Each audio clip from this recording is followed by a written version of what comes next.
Salam, mən dermatoveneroloq Quba Rüstəmova Sağlıq Saatı podkastı çərçivəsində dermatologiyada doğru bilinən yanlışlara aydınlıq gətirəcəyəm.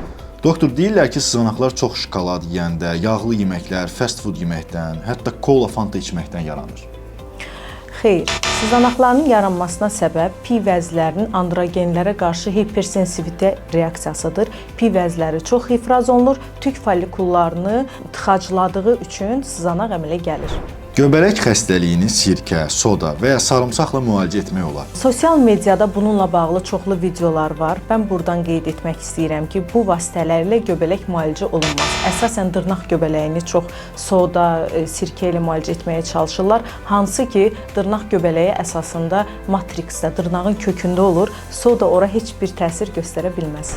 Dəridə formalaşan hər hansı problem daxili orqanlarda olan problemlərin xəbərçisidir.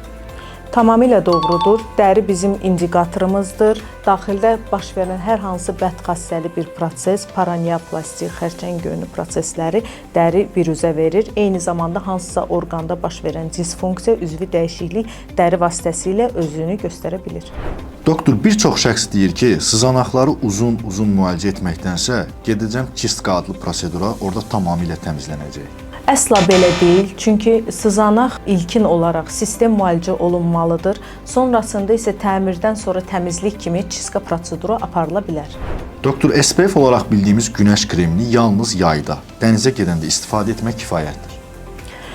Xeyr, bu belə deyil. İlin bütün sezonlarında istifadə olunmalıdır. Hərçənd ki, günəş enerjisi qışda daha zəifdir, amma UVA, UVB yenə də aktiv halda yer üzərinə düşür və qışda hətta qar olduğu zaman ağ rəng onu işığı əks etdirdiyi üçün daha çox ləkə düşmə prosesi gedir. Cavablarınız üçün təşəkkür edirəm, doktor. Sevgi ilə qalın, mən təşəkkür edirəm.